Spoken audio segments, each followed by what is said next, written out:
I don't know. Well, good evening, folks. 7 o'clock in Queensland. It's 8 o'clock in New South Wales, where our guest is coming from tonight. And it's, of course, 9 o'clock in the UK, where my associate host is just below me. So without further ado, I'll pass on to Andrena, and she can introduce our guest. Hi, everybody. Good morning, good welcome, good day, and wherever you are in the world, or if you're listening to a replay, welcome to Dreaming the New Dream. Today, it's the 8th of December. The days are going by a bit fast to the C word. It's a number 8 day today for those who are into the numbers, so it's a good day today. And being actually on an 8th, so they're double 8 today. It's our great pleasure to welcome Sol Ramana-Clarke onto the show, who's the producer of Hemp Solution. And I'm reading through your bio. You're a man of many talents, playing the didge, different instruments, making jewellery, retreats, breath work, and all sorts of things. So I would love you to start your journey of life, where you started in the world, and how all the steps that have brought you to this moment now. So welcome. Thank you. Well, I did. That's a big question, isn't it? I mean, I could write an autobiography. You can go wherever you like. Okay, well, I was dumped at a hospital in Melbourne by my Canadian birth mother, who then pissed off, and I was adopted to a happy family in Melbourne, raised in Sydney. I went to a private school. I've had a very wealthy upbringing, but then I abandoned all that at the age of 18 and joined a cult called the Moonies. That took me to New York City. Yeah. Spent years in the Moonies and sang in a choir. Then I dropped out of that and went to Queen's College and studied. I was very concerned about politics at the time and the wars in Central America and so on. And initially I got interested in that because I was anti-communist, being in the Moonies, but then I went to New York University and got a degree in political science and ended that degree down in Costa Rica and came back completely radicalized and started working to expose all the corruption of what the US government and Reagan and Bush were up to with their drug smuggling and aiding the Contras against Nicaragua and blah, blah. Then I started working on documentary films in LA and worked on a couple of documentary films, one called Cover Up Behind the Iran-Contra Affair and another one called Panama Deception that won an Oscar. I was just a researcher and editor as part of a team on those docos. And then I wanted to start a doco called Drugs and Deception because I was very concerned with the war on drugs and the way that governments and like agencies like the CIA and others were actually using the war on drugs for their own ends. And how the war on drugs was also drugs and illegal drugs were a weapon of geopolitical power. So I wanted to expose all that, but then I got a few death threats, so I stopped doing that. And then I read a book by Jack Herrera called The Emperor Wears No Clothes, and I thought, well, I could include a little bit of a critique on the drug war by doing a documentary on cannabis, and also at the same time show all the wonderful things that the cannabis plant can do, because it's not only an issue of marijuana and cannabis medicine, but as we're going to talk about, it's an amazing plant and it's been unfairly repressed. Mm-hmm. So I started that in 1991, and so I made that and then released it as a film in 95, and it went to 100 cities on 16 millimeter film around the world. And then it did a DVD release, and then I did a couple of updates, one in 2010, and the last update I did was 2016. So it's even that long ago is what's that, 6 years ago. There's a lot has happened in the last 6 years. So to do this radio interview, I've had to do like a week of study to catch myself up. Love it. You're very lucky. Someone's got to do it. I started this in 1991. I didn't expect to be like an ongoing authority on the cannabis hemp plant, but I keep getting called. I did a lecture recently at the Rumour Rotary Club for the Rotarians about cannabis hemp medicine, and did one for the Bermagui local university in our local town. So I keep, and then at Nimbin they asked me to do. I went to the Nimbin Mardi Gras, which is Australia's sort of leading town in the epicenter of countering the laws against cannabis and trying to, the nexus of the cannabis movement, the legalized cannabis movement. Anyway, they asked me to do a ceremony last Mardi Gras, so I actually did a bit of civil disobedience and led a group of 120 people in a cannabis meditation ceremony. Wow, that must have been amazing. I seem to just keep getting called to be an ally and a supporter of the cannabis plant, which is quite a blessing, really. I'm quite happy to do the job because it's a wonderful plant and I'm all for it. So, a couple of other things I've done. Anyway, I don't know about cannabis and the plant. Story. I also had a shop in Central Tilba where I promoted hemp clothes and made jewellery and promoted my DVD and other things in a little country town on the far south coast of New South Wales.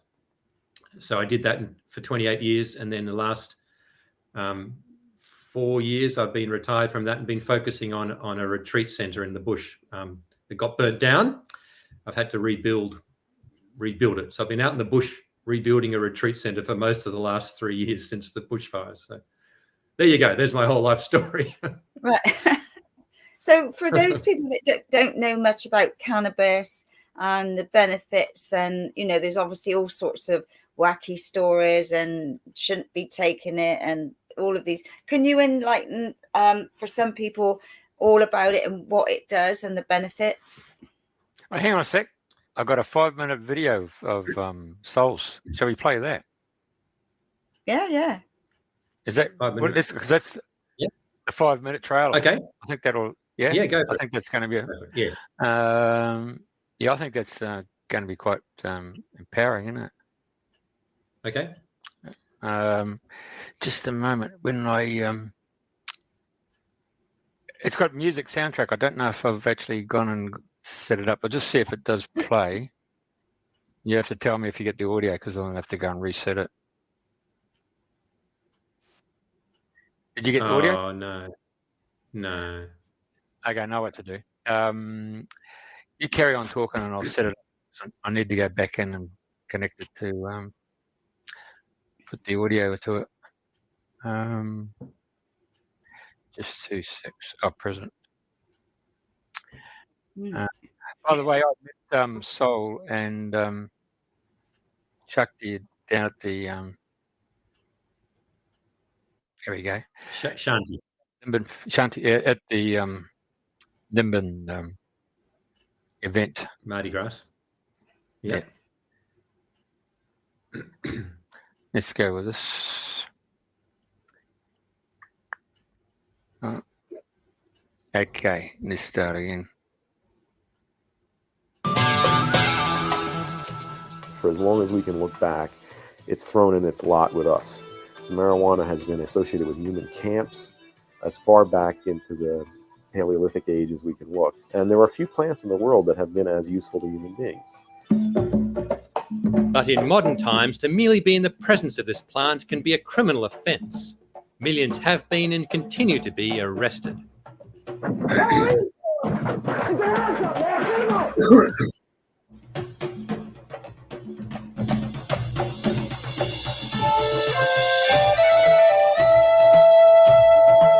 Hemp has been the major paper-making material for most of the time since paper was discovered in China around the time of Christ. The world consumes hundreds of thousands of tons of paper each year. And to meet this demand, hundreds of thousands of acres of forest are cut down each year. It's a worldwide crisis. There's no need to be flattening these forests. We could be doing it with alternative fibres. Hemp and cannabis are just two of them. The textile industry is also experiencing a resurgence of interest in hemp.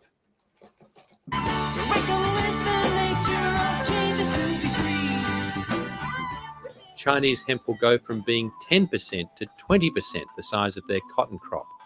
There are good reasons for this. The cotton industry is basically a chemical industry. Unlike cotton, hemp can be grown entirely without pesticides or insecticides. An acre of hemp grown at a sewage treatment plant could soak up 10 million litres of effluent and at the same time produce 18 tonnes of valuable hemp fibre.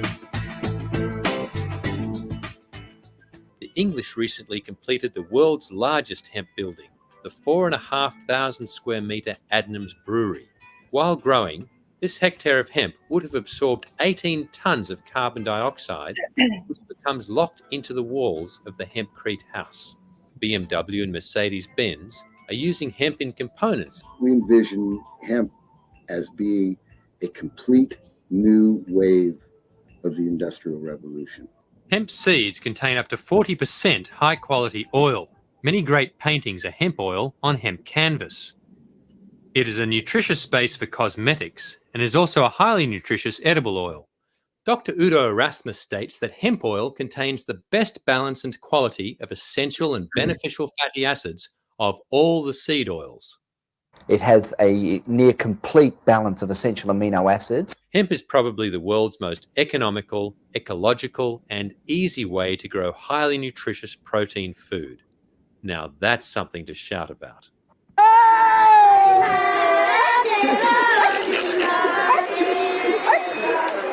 The hemp plant has been most commonly associated with the drug cannabis, now commonly called marijuana, found in its flowers and leaves. The father of Chinese medicine, Emperor Shen Nung, included marijuana in his pharmacopoeia almost 5,000 years ago. Now, the modern use of cannabis are quite striking. It was actually the United States government that discovered marijuana's most significant medical use. They found that marijuana slowed the growth of 3 kinds of cancers in mice. This resin is the medicine. When collected and processed properly, the resulting oil is an effective cure or control for practically any disease known to man, even cancer. We have supplied this oil to dozens of people with cancer. This is a miracle medicine. There's no way around that. I got nothing else to say, but, you know, it's good. It does the trick. It works. But marijuana remains one of the most illegal substances on the planet. Approximately 20% of criminal convictions are marijuana related. When the wind is singing freedom, when the stone begins to turn. I inhaled frequently. That was the point. It does carry a fantasy-inducing, thought-catalyzing quality. It allows the mind to rove and scan. Under the influence of the drug, he killed his entire family with an axe. The hemp prohibition was initiated by American petrochemical companies in the 1930s to destroy the economic potential of hemp. It's a blatant case of industrial espionage to remove competition. Hemp is making a rapid comeback to serve us at a critical time with huge potential benefits.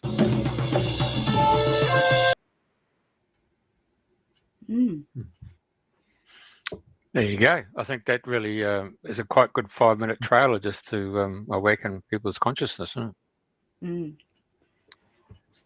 So are you finding more and more people are going that way now, you know, with all the different things that are going on, that they're getting more into the hemp and the natural ways? Well, yes, certainly since 91, when I first began this project, there's been a huge increase in consciousness of people realizing that we need to work in harmony with Mother Earth, or else we ain't going to survive as a species. So I think there is generally a lot of people who are looking at labels and seeing what fibers they're wearing, seeing if they're organic. Hemp has certainly grown enormously in popularity. I see now that there's some people doing organic cotton, but I do know for sure that it's a lot easier to grow hemp organically than it is to grow cotton organically. So the question then is, why aren't we growing more hemp instead of cotton? And that is still a big unanswered question, because the Chinese have proven that you can grow hemp very profitably and very easily, and with less, certainly less pesticides and fertilizers than cotton. So it's a no-brainer, really. But there's an inertia in existing industries, and existing industries like to keep defending themselves and fight hard to not rock the boat too much. But unfortunately, it took an authoritarian, communist government in China to say, no, we're going to shift over to hemp, certainly for a portion of their fiber industry, and they're very successful at it. They're the only country that's really doing hemp fiber in a big way. There's Europe also is doing quite a bit of hemp fiber now, and it's they're doing things like I mentioned, using the cellulose and hemp to make components for car bodies, but in a limited way. They could still be doing so much more, because hemp is 70% cellulose, and it's the longest and strongest fiber in the plant kingdom. So Henry Ford showed back in the 30s, I think, that you could make a car from using hemp, and it would be as strong as steel.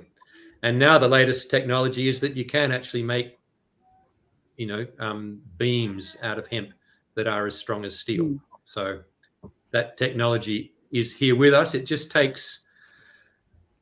probably takes government subsidies and support, to help private enterprise, make the shift, because it's costly. Setting up a whole industry that's going to manufacture on that scale takes support. And at the moment, just looking at Australia, there's so many restrictions on farmers growing hemp. You have to get permission, you have to get the right seeds, you have the regulators come to make sure that the hemp, that the THC level in the hemp isn't too high. If it's too high, they'll come and destroy your crop. But even in spite of that, there are quite a number of successful hemp farmers in Australia growing for fiber and for food, and then some for medicine.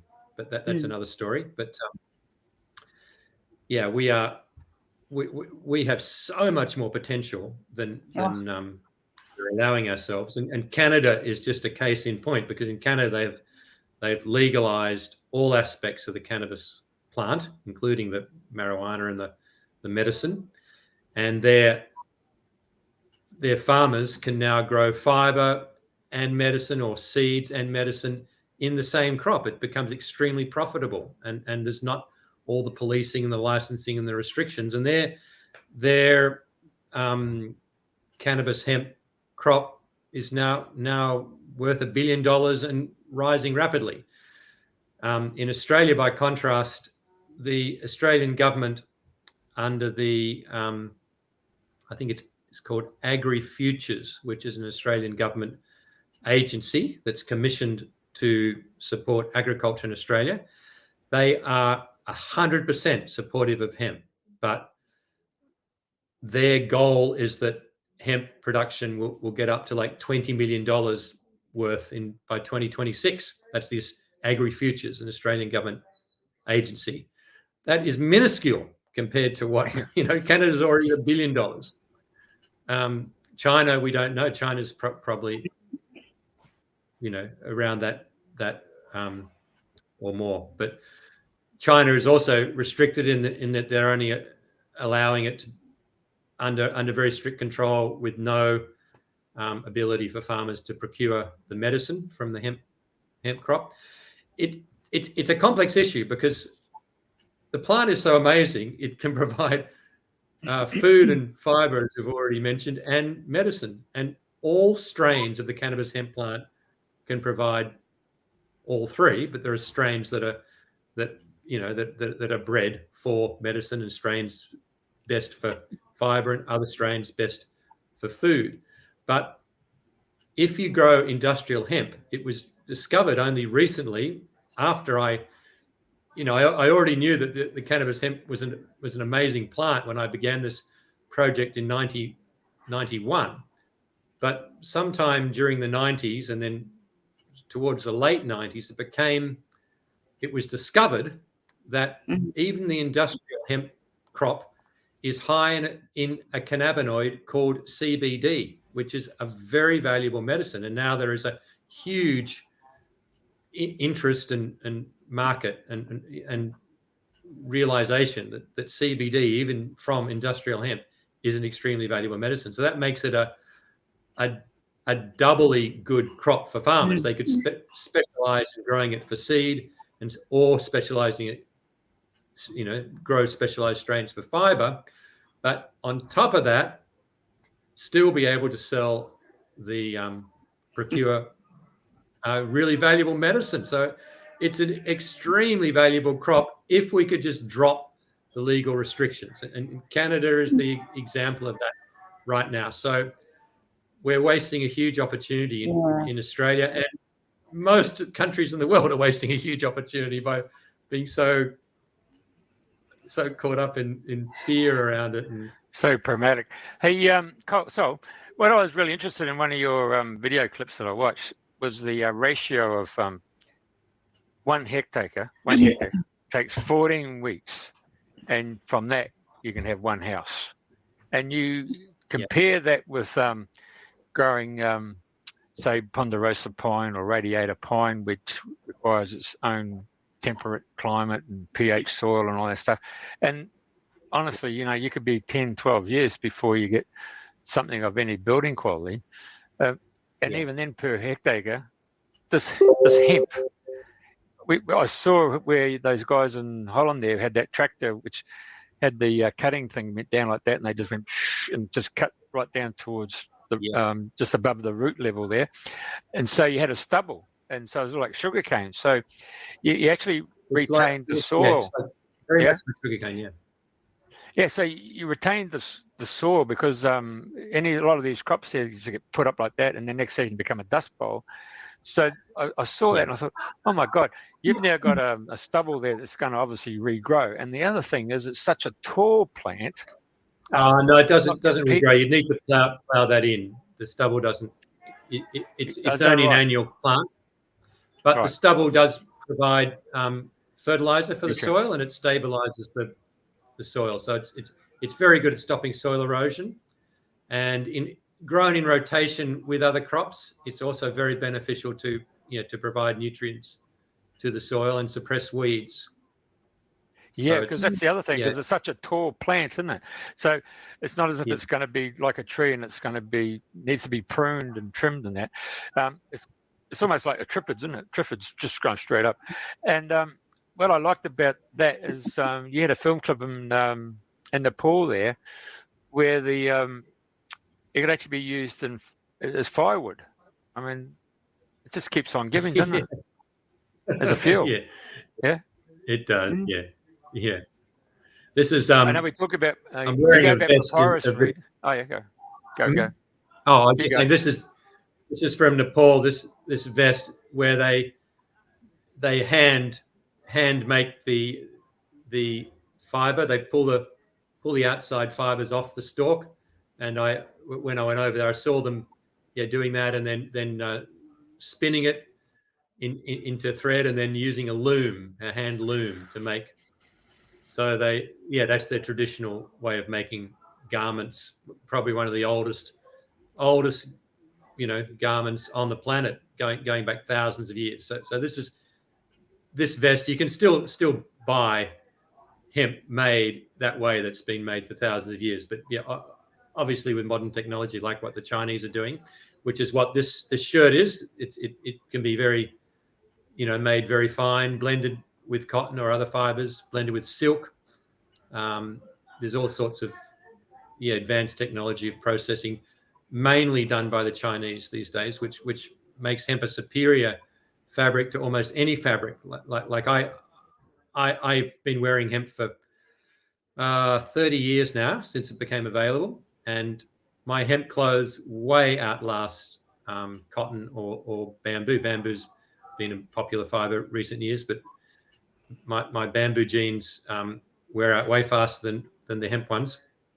So it's definitely the most superior fiber I've ever worn. I've tried them all. So, and it's obviously breathable too, isn't it?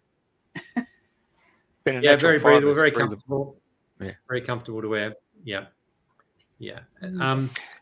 And having said that, it's probably most comfortable blended with a bit of cotton, which is what this shirt is I'm wearing. And the t-shirt is 55% hemp, 45% cotton. But having said that, I've got shirts that are 100% hemp. They get a bit crinkly when you wash them. It's probably best to iron them, otherwise they crinkle up. But if you wear 100% hemp jeans or a hemp shirt, that has a beautiful feel to it. It really holds its shape nicely and breathes really well. It's like a really high top quality linen, in that sense. But yeah, very nice fabric too. So tell me something, because my mate and I, we got a mobile home and we went out to Ninna Gully, which is a good 7-hour drive west of Brisbane here, and we're going through all the wheat fields and the cotton fields, and they've had a lot of floods in that part of the world, and a lot of the wheat fields were completely damaged beyond control. They're just basically downscaled to feed fodder. But how good then is hemp in a situation out there in the Darling Downs when you get the floodwaters? Can it rejuvenate and come back after being in the water for a week or so? Oh, look, I'm not I'm not really an agronomist to know. I know it's a very sturdy plant, and it grows in a huge range of environments, from cold down in Tassie, where most of our Australian hemp is grown now, all the way up to Queensland and to central. I'm actually buying some hemp that's being grown in Tamworth to make hempcrete out of. I'm going to build a hemp temple on our block. So I'm just about to buy some hemp from out there where it's very hot. It grows in the summertime in Tamworth. So it has a huge versatility, and because of its strong taproot and because it's the strength of the actual plant itself, I imagine it would be as good as any other crop at surviving a flood.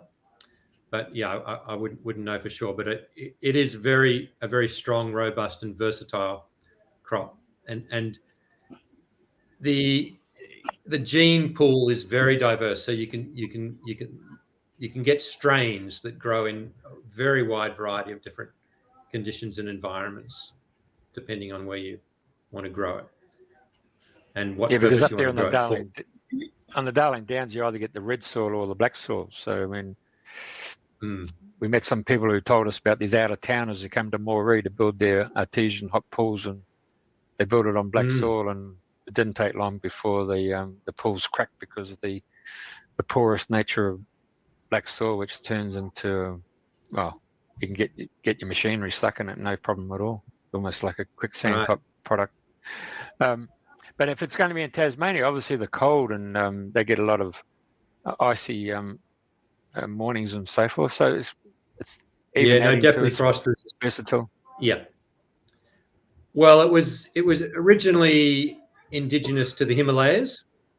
In fact, there's a Vedic text from the Indian sacred scriptures saying Lord Shiva brought cannabis from the Himalayas for human enjoyment and enlightenment.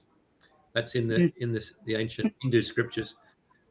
So I think it originally came from there, although there's also evidence of ancient usage in Africa and the Middle East as well. So, there's a wide range of climates just in those three places where ancient hemp came from. And some of those hemp strains were primarily used for fiber and some for medicine. But it's basically the same plant called Cannabis Sativa, just different strains of the same plant.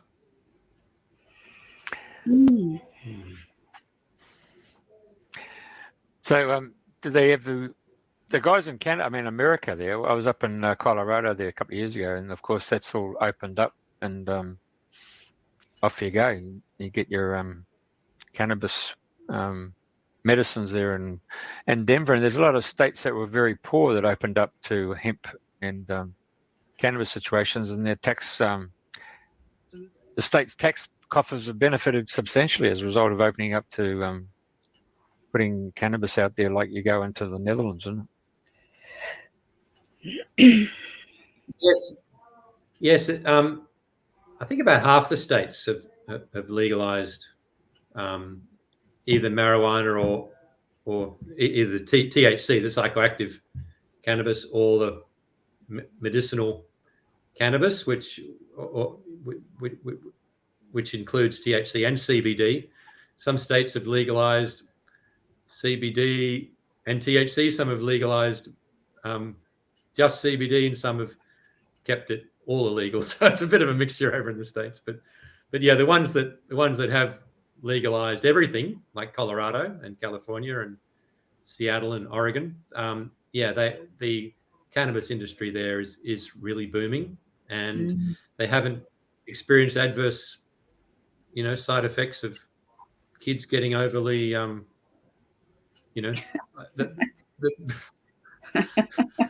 don't think it's made matters worse, put it that way.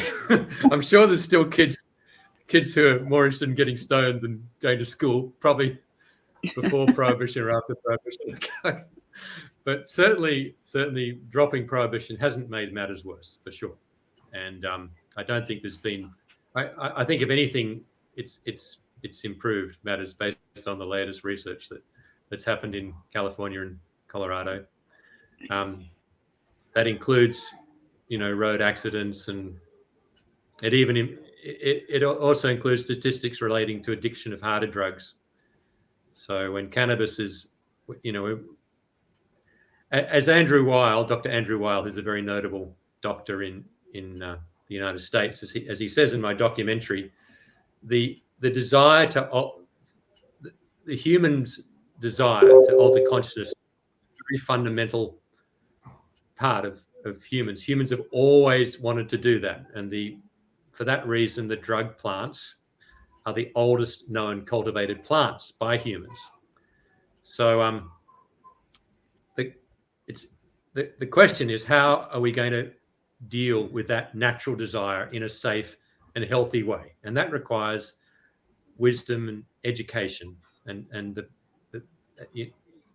the biggest way that we can deal with the situation is through education, through our maturity as individuals and as a society. So that is happening, I'm happy to say. In my lifetime, there's been a huge growth of awareness and understanding. And if we're talking about Colorado, they are way ahead of the whole world on that level. They just voted in the midterm elections to legalize not only cannabis, but also all natural plant psychoactive medicines, including mescaline-based cactuses with mescaline in, and psilocybin mushrooms, and ayahuasca that contains DMT, as long as it's all from natural plants. So that is an amazing step for an advanced Western state. And guess what the vote was? What do you think the vote was? Like 49% to 51%? What do you reckon? 80. It was 91% yes. Wow. 91%. In fact, it was over. It was nearly 92% of the population voted. So I think that's where we're going, and it's nothing to be afraid of or scared of, because thank heavens for the rest of us, Colorado has set an example to show the rest of the world that we don't have to be afraid of plants. We don't have to be afraid of Mother Nature. We just have to learn how to work in harmony with them. And if we work in harmony with nature, she will give us everything we need. We don't have to worry. It's only fear and greed and our limited thinking that is actually holding us back. You know, Cannabis Sativa is just a wonderful example of a plant that can provide so many things if we can just drop our fear, and instead of putting all our energy into the fear and repression of it, put our energy into learning about it and learning how to live in harmony with it, as many other cultures have for thousands of years before our culture. Prohibition of cannabis only started in I think 1937. So 6,000 years before then, there's a recorded history of us using and working with the plant as a species in a very harmonious way. Mostly, there's various historical instances, limited historical instances of there being limited prohibition. I think there was prohibition in Egypt or Greece or something 2,000 years ago, but very limited. Mostly, we've been able to live in harmony with plants. But the thing about it is, though, that our white European culture, of which I'm from, has way less experience than other cultures with the psychoactive plants. And there's always, well, for many years, including the repression of the so-called witches and all that, there was active suppression of those women and others who were proponents of plant medicine, and probably some psychoactive plant medicine as part of that. And they were wiped out of Europe. And there's been very little experience, as a result, in the Western civilization of working harmoniously with psychoactive plants, apart from alcohol, which doesn't really add up as a psychoactive plant. It's basically the only drug, which has been allowed, and tobacco and alcohol probably the most dangerous of them all. So anyway, we have much to learn, and we are learning from other cultures at this point how to work, harmoniously with psychoactive plants. And if we can get over that fear, then cannabis has so much to offer us, and industrial hemp will be freed way more easily if we could, just drop that immature fear of one thing called THC, one little molecule in some of the cannabis strains, not all of them, but only some of them. I mean, there's even paranoia about CBD right now, which is completely non-psychoactive, and yet farmers who grow industrial hemp are not able to procure CBD from their crop, and that it makes no sense at all. Industrial hemp has to be below 1% THC, and industrial hemp, that is nothing. There's no psychoactive effect of industrial hemp. It takes at least 10% THC, 10 to 20% THC to be called marijuana. So our laws are very backward. There's hope, because I have hope for human evolution. Colorado is proving the fact that even white cultures, white civilization is evolving, and it's happening. There's only it's only so long that silly laws can stay in place. So, looking at the big picture, there's a lot of hope. We are evolving, and I'm sure there's a bright, rosy future for our for humanity to work in harmony with cannabis hemp in the future, and it's happening. Just in the last 30 years, there's been just an enormous growth of understanding of the plant, and enormous growth of technology. And some of the cutting edge technology is very exciting, things that I wouldn't have even dreamed of. Like right now, that some of the latest research is showing that because the cannabis fiber is so high in cellulose and so long and strong, it has lots of uses, including a substitute for graphene to make batteries. So what they're finding is if they get the bast fibers from cannabis hemp and they heat it up in an oven and carbonize it, then it actually turns out to be a substance that is superior to graphene, which is used in big industrial batteries. And then the question is, well, could that then apply to regular batteries, like our lithium-ion batteries? So there is research.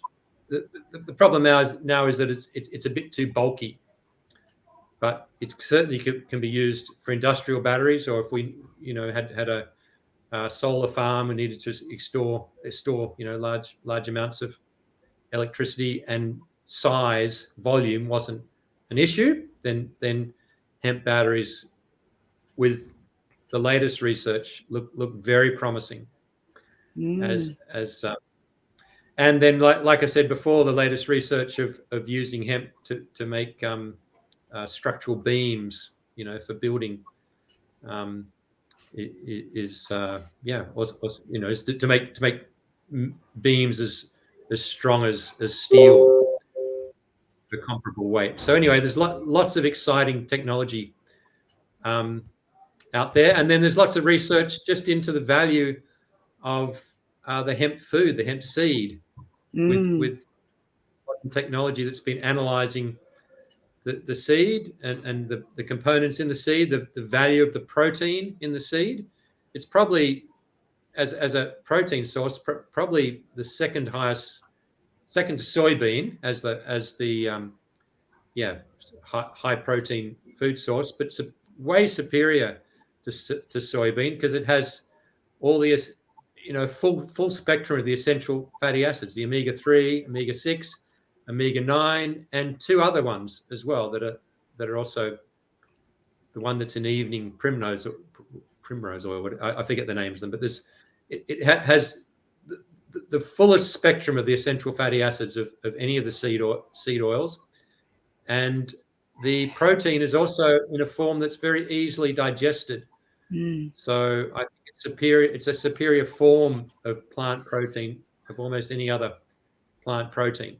The only challenge is to be really edible, you have to dehull it. It's a bit like you have to dehull walnuts and macadamia nuts and sunflower seeds. So it's a similar kind of challenge to dehulling or a pumpkin seed. So it's similar kind of challenge. You have to dehull it, but they've now got dehulling machines, and hemp seed would be a way superior alternative vegetarian protein to soybean, way superior. So I think it's inevitable that eventually hemp will be, as popular or more so than soybean. It's kind of inevitable just based on the science. But there's a huge inertia, in changing industries over and getting it growing. And like I say, we have to let go of all the fears and restrictions around it too for that to happen. I'm raving on now. And so, we've had a lot of industries that have been destabilized. And when we saw Encyclopedia Britannia, when Bill Gates, when he was setting up his IBM compatible computers, and he went to them and said, "Oh, look, how can we bundle the Encyclopedia Britannia into the Windows operating system?" And they turned him down. So he then set up World and Carter. Next second, there's no more Encyclopedia Britannia. And of course, same thing happened with the digitization of cameras. So you didn't have to go to the pharmacy and wait a week before you get your film produced. And then we've seen the likes of Uber come along, and next second, they don't have a product. They just got an app that allows people to bloody book them. So surely we've seen a few things that have just creeping into the industries and destabilizing. I mean, in the old days, local newspapers was the cut and thrust of getting the news out there. It's gone, so, and we've seen the birth of social media for getting your personal notices out there and looking for a boyfriend, girlfriend, husband or wife. I mean, it's just the paradox of our whole generation is shifting. So yet I'd give it a lot of credit to the fact that there was a gentleman here in Australia called Peter Andrews who went on to show you how to take a property and make it drought proof.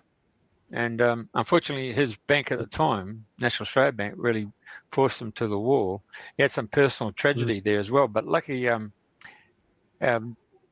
Jerry Harvey took him on board and he drought proofed his property. And then Jerry Harvey introduced him to Richard Pratt, the guy who does Visiboard, and drought proofed his property. And then, to his credit, Jerry Harvey then had to go and re-educate members of the agricultural community, both at university level and within the agricultural departments, to show them how to stabilise the farm and get that drought-proof system in place. And there's some really simple techniques. And I remember ABC doing the story on Peter Andrews, and they took a helicopter across all these drought-affected properties, and all of a sudden you come across in these valleys there run by Richard Pratt, and the green is green is green. And sometimes you just have to go through that whole academia world to re-educate them.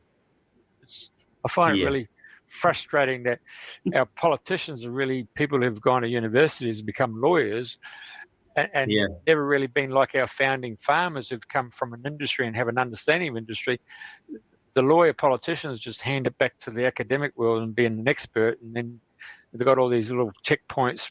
There's no intuition, there's no feeling about getting in touch with nature itself and working with nature. I find it. I'm flabbergasted at times, mate. It's a challenge. I think that's a challenge for all of us who are waking up on this planet to look around and say, what planet am I on? It seems so obvious the way things could be, doesn't it? But I think we have to. I think we basically have to forgive our world, don't we? Otherwise, we're going to end up just being very angry and have righteous indignation and piss everybody off around us.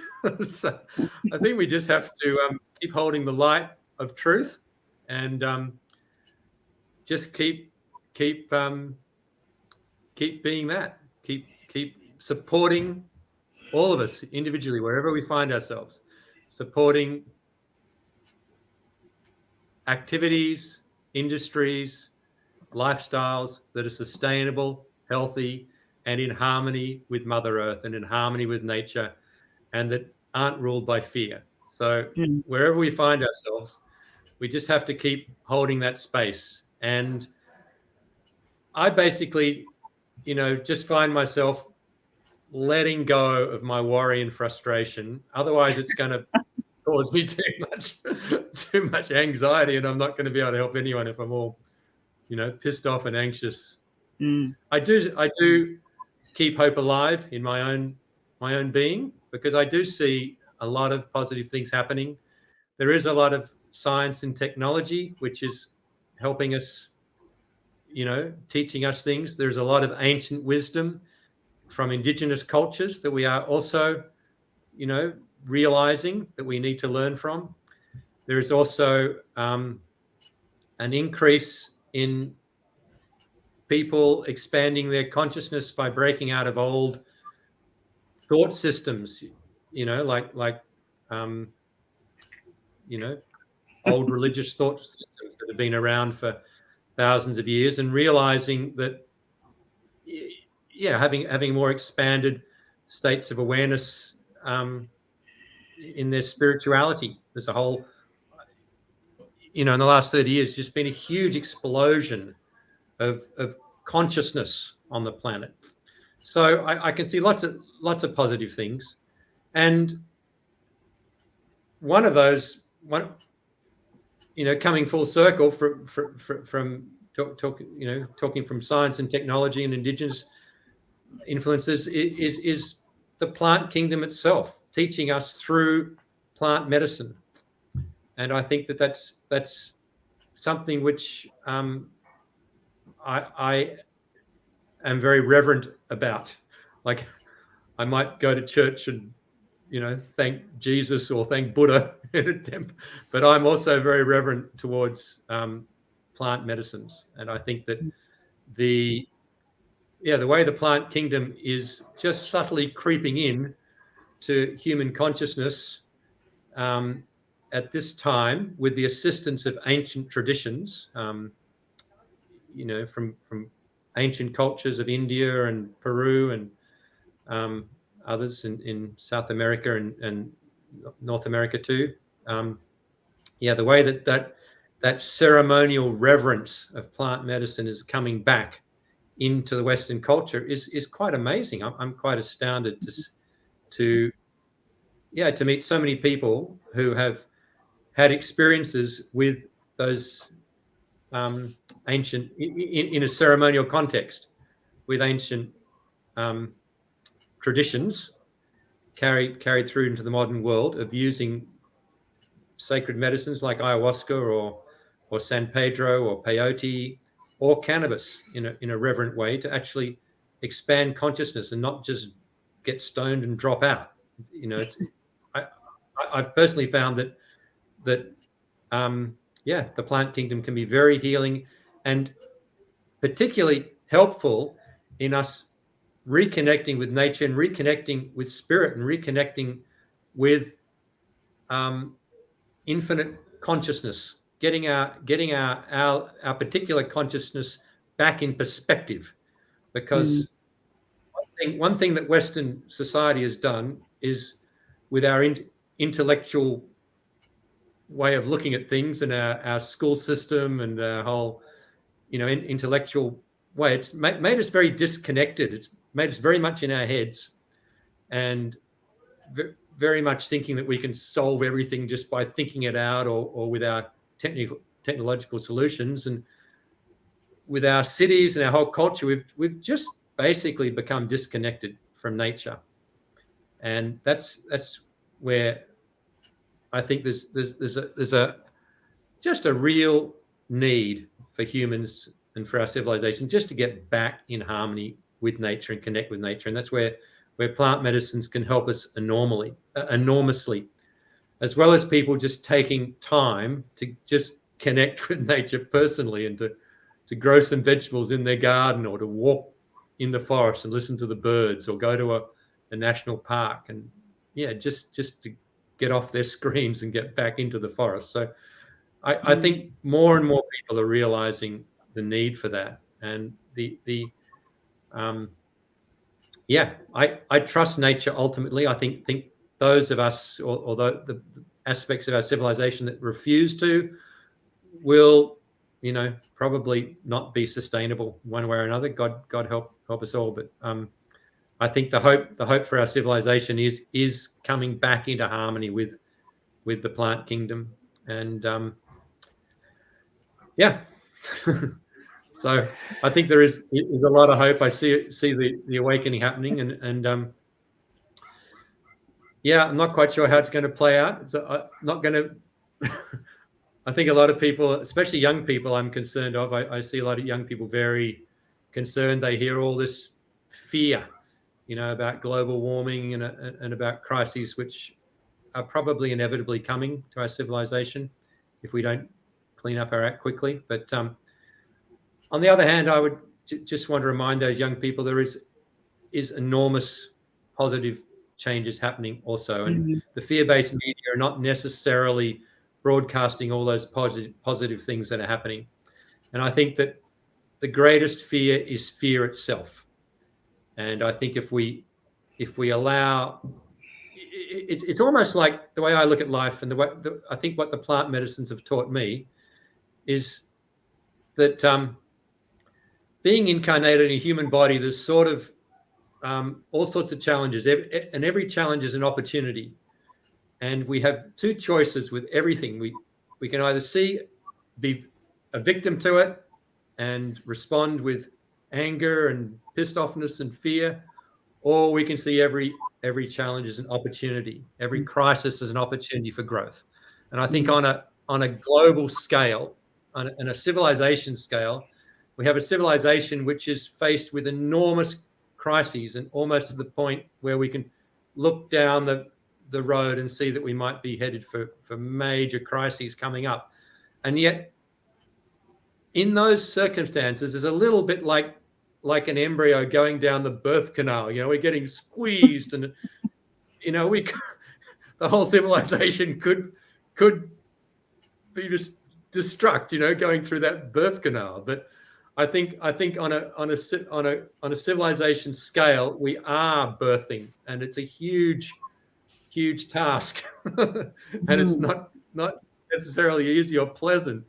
But we have to remember that we are consciousness, infinite consciousness incarnating in these little tiny bodies for a little speck of time. Each of us has this little tiny experience, which is actually just comes and goes like that. When you get to my age, and I'm 65, and I might only have 30 years left if I'm very lucky. It's nothing. You realize as you get older, you realize how an individual life is not really what it's all about. There's way more at stake. And so I think we have to overcome our fear of dying and our fear of impermanence. And I think the Buddhists, the Dalai Lama, who meditates on his death every morning, and where they make those sand mandalas and bush them out, destroy them with a flick of the paintbrush.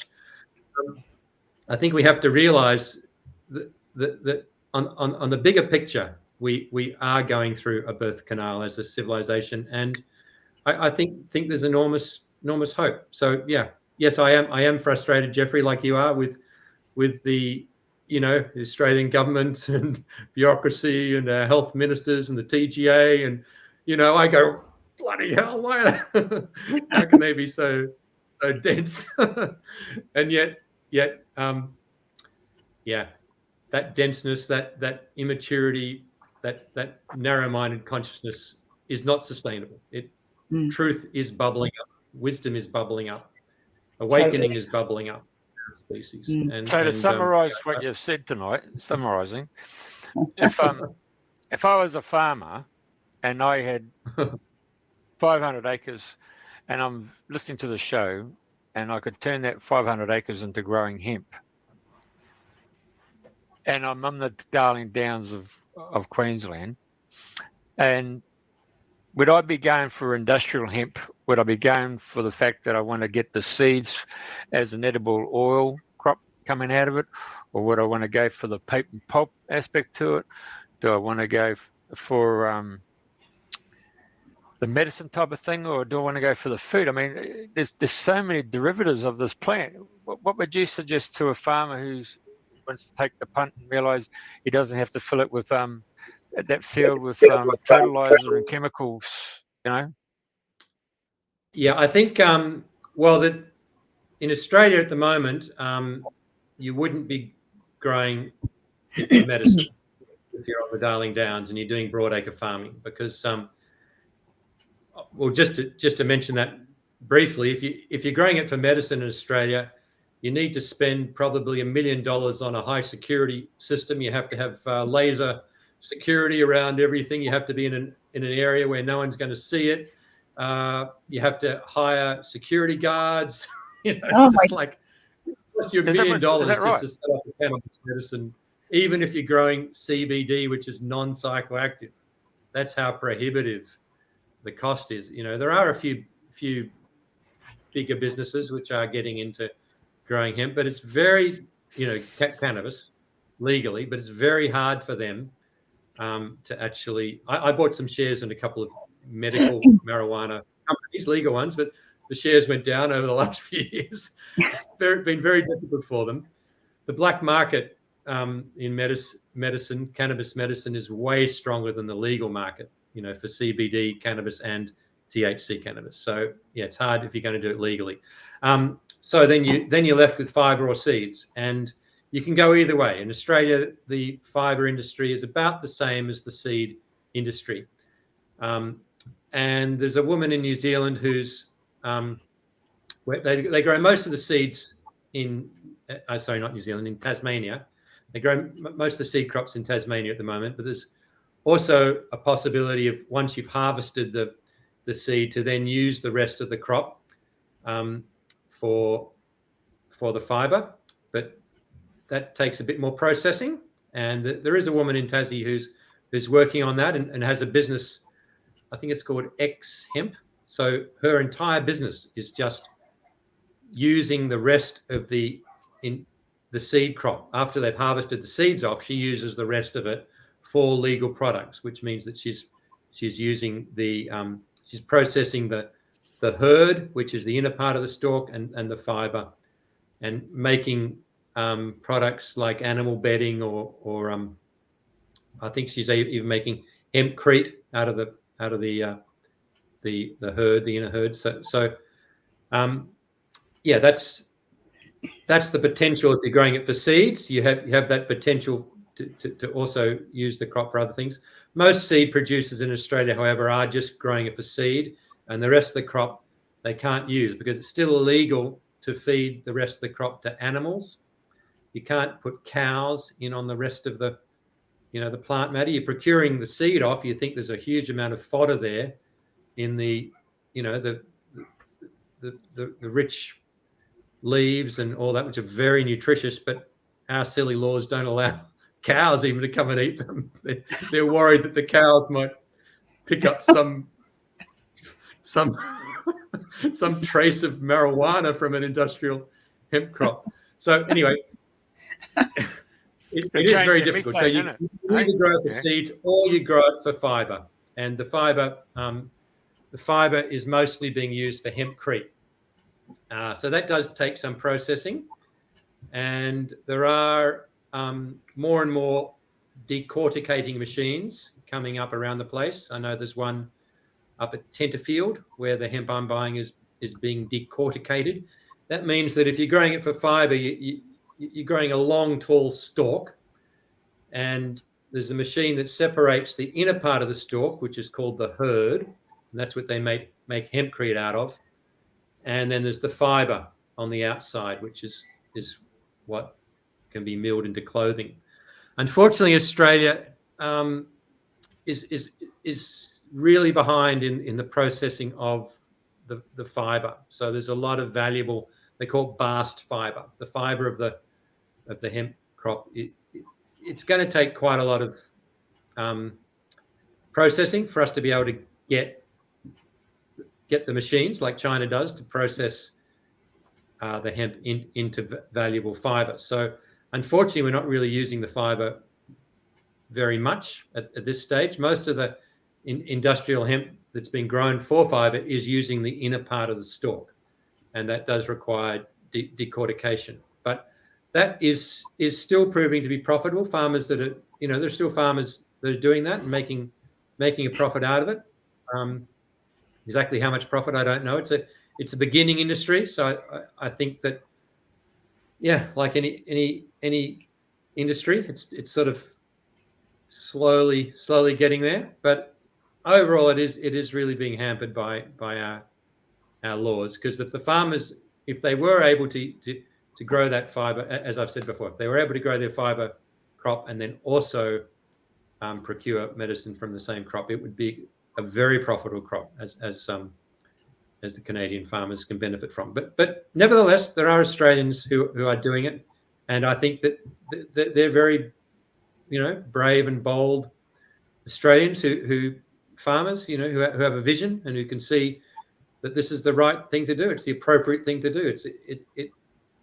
It's a no-brainer that cannabis hemp, is a plant that should be supported. And AgriFutures, like I say, AgriFutures, the Australian government's agricultural sort of supporting body, they're also very supportive of it and very, very encouraging the farmers to grow it.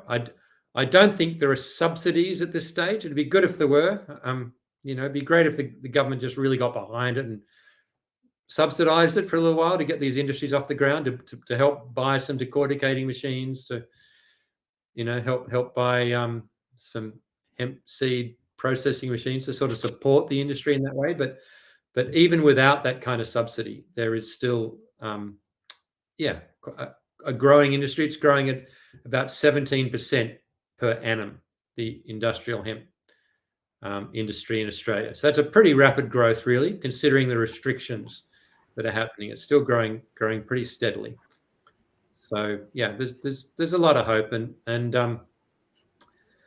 they're doing studies to show that cows can eat the stuff and not be damaged. That takes about, I think we're at about year 5 of a 5-year study going on to try and prove that cows can eat it, in which case it would be even more valuable for farmers who are growing hemp and cattle, but they could then procure feed the residue after they've harvested the fiber or the seeds to feed the rest of it to their cattle. So that's cow manure as well, so it's natural. Proven, yeah. The cow manure as well. Yeah. Yeah. I mean, at the end of the day, for us with Queensland, it's got Queensland cotton, you've got Namoi cotton, cotton traders. These guys are up there in the Queensland and the northern New South Wales, Namoi, just massive big cotton farms that are coming to the gins and stuff.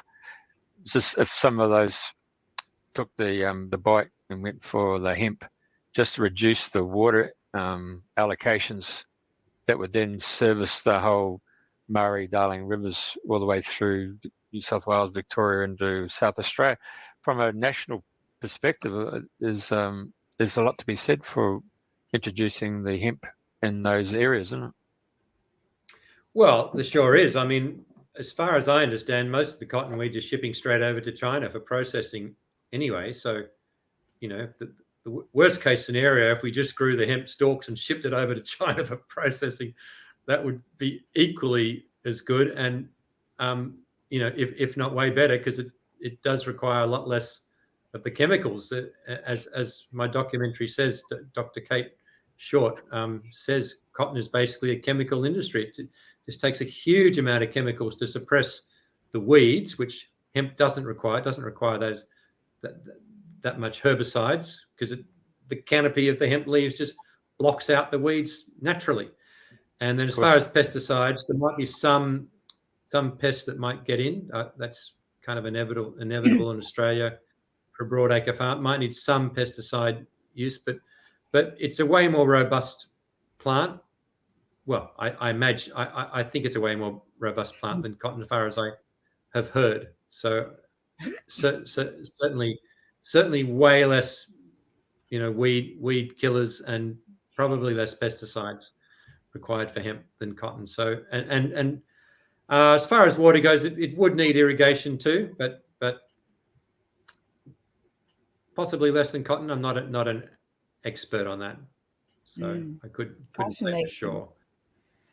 Wow, that's amazing. Because we are in the greatest change of history at this moment in time. Everything's moving, changing, and we've all chosen to be here at this time to help waken up humanity and help each other. And nature is the greatest healer of all, isn't it? And I think with all the different things that have gone on, more and more people are looking at the herbs. They're looking at all different aspects of nature, and there's finding the balance and the balance within, eh? Absolutely, and dare I say it, but the drug companies have made their billions of dollars from looking at nature. That's where they've got so many of their patents from, is just from looking at the plant kingdom and going down to South America and trying to patent things and plants that have been used for thousands of years naturally. And I think we're realizing more and more just how much nature has to offer. It has everything that is in nature. And I'm really glad to see a growing awareness of natural medicines and natural products, and it's a very healthy part of our evolution right now. And our coupled together with our modern scientific analysis of natural medicines. I mean, when I was a kid, no one knew about turmeric. And now I think, now the extract of turmeric called curcumin, I find is by far the best anti-inflammatory if I've got a sore back, or an inflammation. And when I was a kid, also no one knew that cannabis was a great painkiller. If I get a sore back, I'll have a bit of cannabis oil that I make myself. I just dissolve cannabis and coconut oil, and it's just a natural product, and it works so well. And I don't have to go to a pharmacy or get a prescription. There's just so many. The plant kingdom has so much to offer, and I think that the drug companies don't want us to know about that. They would rather we support their billion-dollar profits and buy their products, and stay sick. I really don't think I know modern science and modern medicine has done an enormous amount. I don't want to undercut their place in the grand scheme of our health, but there's so much that we can just get from natural medicines in a way less toxic and less dangerous way than. And you don't get a list of you don't get a list of side effects, do you, with the plants, like you do on a box of medicine? Well, it's when you synthesize those plant compounds, when you synthesize them and extract them, and then isolate them, that's when you're running into problems, because the human body is not adapted to those synthetic substances that are then isolated. And the same they're finding with cannabis medicine. If they try to isolate or synthesize THC, for instance, the main active ingredient in marijuana, they realized, 30 years ago now, that it had great medical use. So they tried to extract THC and sell it as a medicine, just THC, and it just didn't work. It just made people crazy. So it didn't work. So it's now commonly understood that whole spectrum cannabis is going to be way more effective, no matter what you're treating. If you want the non-psychoactive CBD, which is the other main cannabinoid that we've done research or know about, it's still way more effective to have CBD in it's called full spectrum cannabis. It's way more effective if you have it with all the other cannabinoids in there as well. And there's about 100 of them in the cannabis plant. I'd like to add something. You haven't asked me this question, but while we're talking about medicine and cannabinoids, I'd just like to say that the reason that cannabis is so effective as a medicine is that it interacts with our own endocannabinoid system. And that was discovered by an Israeli doctor called Dr. Raphael Mechoulam, about 20 years ago. He's really like the father of cannabis medicine. He's a beautiful man. He's now 90 years old. But he discovered, it didn't make big headlines in the news, but he made one of the most significant medical discoveries of the last 100 years. And that is the discovery of the endocannabinoid system. And that is a system within our own bodies that cannabis relates to, but it is a system that also produces and interacts with our own cannabinoids that we make, our endogenous cannabinoids. So human beings actually produce cannabinoids, and interestingly enough, the elements that we need to produce those cannabinoids in our body are the essential fatty acids that are also found in hemp seeds and fish oil and flaxseed oil, like especially omega-3, 6, and 9, and the other essential fatty acids. So what the endocannabinoid system does is it regulates everything in our entire bodies. It is one of the most essential, systems of a healthy body. And that's why we're realizing that the quality of the oils and the quality of the food we eat has such a fundamental effect on our overall health. And then what they have also discovered is that the cannabis plant and the cannabinoids in the cannabis plant interact with the endocannabinoid receptors. And those receptors are in our brains. The receptors that the endocannabinoid 1 receptors in our brain and sexual organs. And those ones lock on specifically well to THC, the cannabinoid THC, which is the psychoactive one. And that's why THC has such an effect on our brains, being psychoactive, and also on our sex organs. So I don't know if anyone's ever realized that if you have sex after you've had cannabis, it's going to be a way enhanced experience. It can take people's sexuality to a whole new level. I know from personal experience. I'm sure many people do. So there's also a second cannabinoid system, which is in the lymph glands.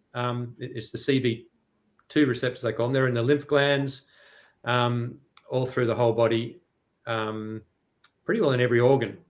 And that interfaces with all the other cannabinoids in the cannabis plant, being CBD, and they've discovered about 90 others at this point. And it's a huge, just beginning body of science, because we're just beginning to learn about all these different cannabinoids. And now there's a very rapidly evolving science and marketing going on, especially in the places where it's legal in the United States, where they're learning about the cannabinoids. And then also, on top of that, different strains of cannabis have different terpenes. They're the parts of the plant that make that beautiful aroma. And there's different terpenes also have different psychoactive effects as well.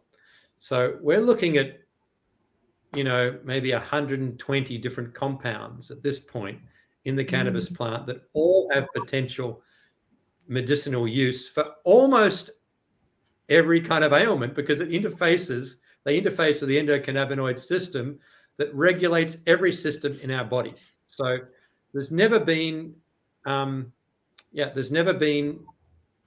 plant that could have potentially so many different ways of helping humanity as in a medical way. It's never, there's nothing else that comes near it in its medical use.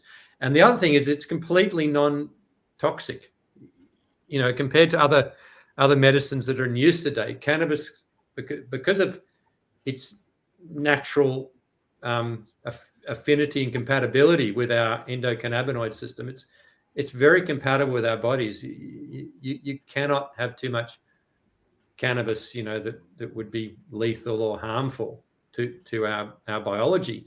Sure, you can have too much THC and you can feel nauseous and vomit and feel horrible. And some people even feel like they're dying if they have too much by mistake. But by the next day, it's not, you might be tired the next day, and by the third day, it's fine. It's actually not, even at such huge high doses, it's benign. It's benign. So I think for that reason, there's just a huge potential. The biggest challenge is getting money for the research, because the drug companies don't have any interest in it. Even in the places where it's legal, all the big money that's going into researching comes from the drug companies, and we know they have profits of billions of dollars, literally billions of dollars every year. They have no interest in supporting research into cannabis, because at the end of the day, if they prove that cannabis works, people can just grow their own strains of cannabis at home. They makes the drug companies redundant, and that's what is happening in the places where it's being legalized. And I don't want the drug companies to be redundant, because I'm sure there's something that I'm sure there's a part that they could play, but I think their part is unnecessarily big at this point. So, totally. So I think to get things back into balance, and the balance is inevitable. It's inevitable as we wake up. We'll inevitably as a species, if we are going to keep evolving and growing and being sustainable, which is we have to be sustainable if we're going to keep living on this planet, then we will evolve to understand it. Just working with plants, and cannabis in particular, and all the other plants, just working naturally with plants is the way for us to achieve our optimum health and optimum success as a species. Well, amazing. I've learned so much from listening to you and your sharing, and it's been really enlightening. So and amazing that Colorado are setting the scene for us to follow, eh? Amazing. Yeah, really, really amazing. Good Well, on you, Colorado. yeah, gosh. Yeah, so I better go have a holiday over there and see what see what natural medicines they've got in the local coffee shop. No, it's amazing. Right. Well, that for me, that was absolutely fascinating. Thank you so much for sharing all your wisdom and knowledge. And I know most of our listeners would have learned a lot more from you than the average. You read about different things and what have you. So thank you for your sharing. Thank you, Andrena. You're welcome. Thank you, Jeffrey. Thank you, Sol. Yeah, very good. Very good. Love it. All right.